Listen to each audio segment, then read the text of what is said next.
Not a star or cloud in the sky. Absolutely gorgeous. The blur, though, on the other hand, not so much. Welcome back to In His Mind. So I want to talk about conformity versus standing out. This is a topic that ties in with a video that I saw on how the evangelical church handled some things back in the past, probably roughly 30 years ago, give or take. It has probably changed in the population.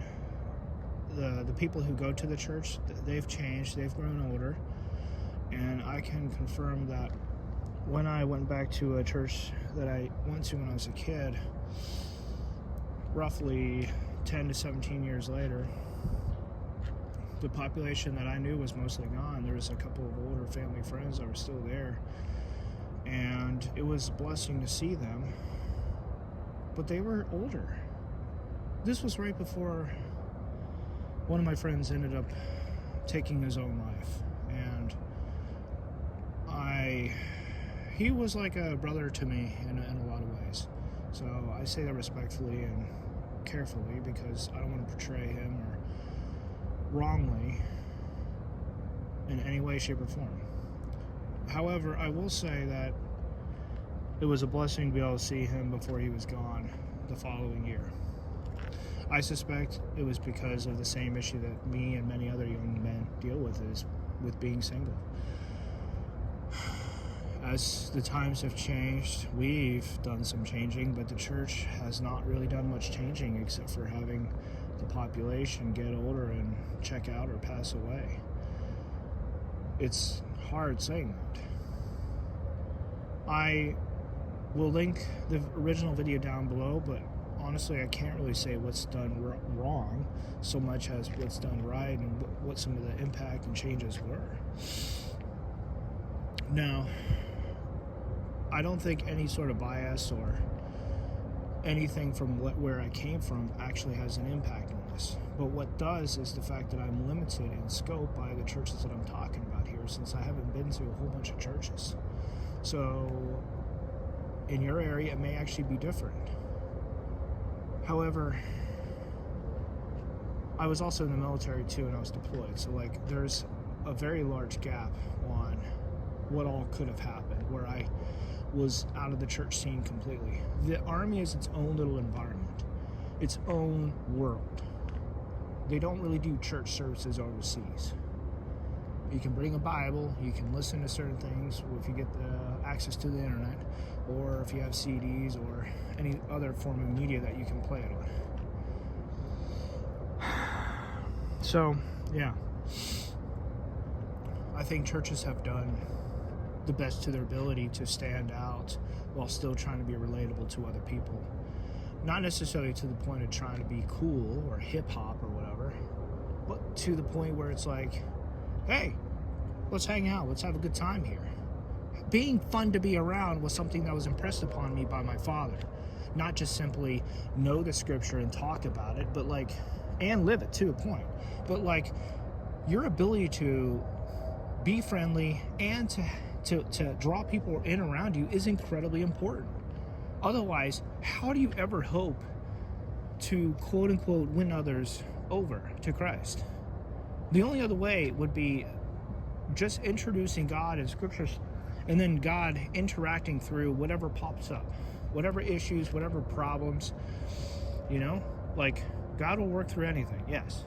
But without our involvement, it's going to look different. We bring a different element to our friendships and relationships than what God does. God does not use a human body.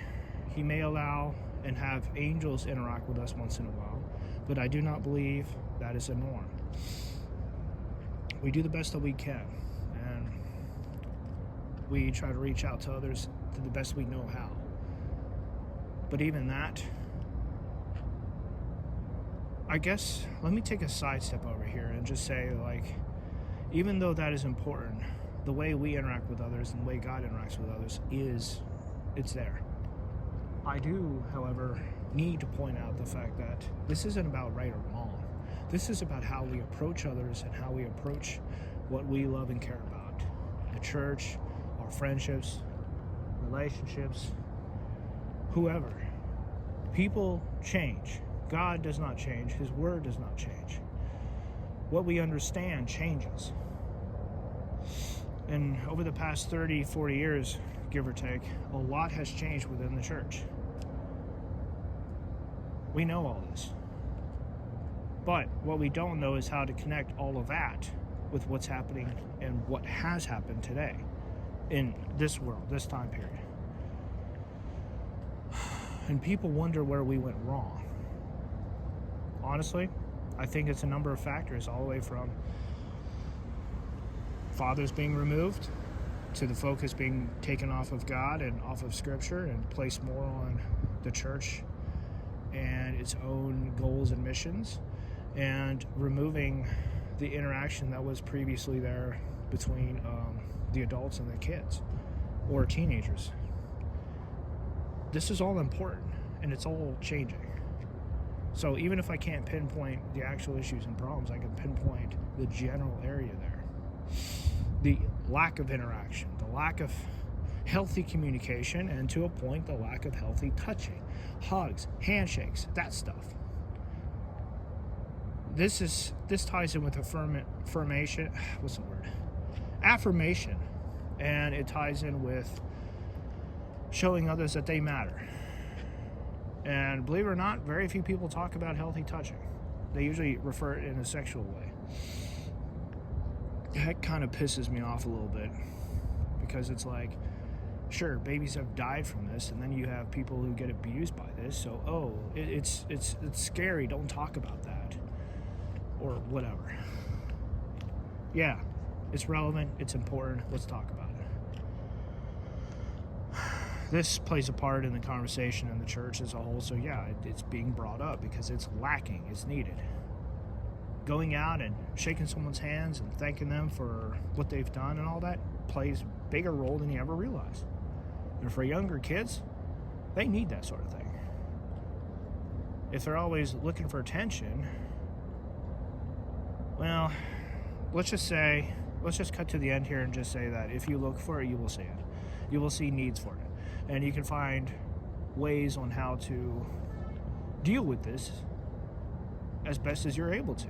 Not everyone is a greeter like me. Like I tried, I was able to talk to a few people, but holy jeez, my ability is like limited to like 10 people. 10 people per day, that's good. And by the end, I'm just like, I'm done. Can't do it anymore, sorry. But in a more private setting, I could talk to a whole bunch of people and do all right. Yeah. Anyway, I have some deployment related issues that really interferes with my ability to interact with others, and it kind of sucks, plain and simple. I'll just go back and say that during the time when I was deployed, terrorists loved using women and children as IEDs. Anything to do with explosives, they loved. Because it's absolutely devastating for the victims and for the soldiers.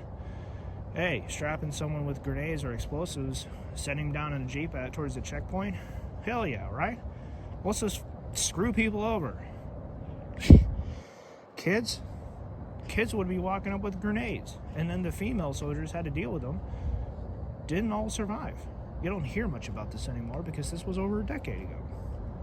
And many people have either checked out or passed away or whatever. I'm actually still in contact with some of the women in my older unit, and many of them have issues. In fact, I would say a lot of them have issues because very few actually talk to me or respond back. But that may also not be true because they probably have a family and are checked out and offline. Either way, conformity and standing out. This is rather important, but it's not inherently a wrong or a bad topic or anything. How we address this matters, but I wouldn't say it's like in the top 10% of all the things that need to be addressed with. I would just say like it needs to be handled appropriately and changed over time as needed. We have seasons here on Earth, and our lives have seasons of their own. growth, rest, change, upheaval, destabilization because of world events or whatever. This happens. I think in the Bible it's equated to birth pains, but it keeps it relevant to nations and countries, not to individual lives. And when it is related to individual lives, it's usually talking about God's wrath, if I remember correctly. Prophecy and God's wrath. All right, that's it. I thank you for sticking around. I hope this has been very helpful to you. And please let me know what you think.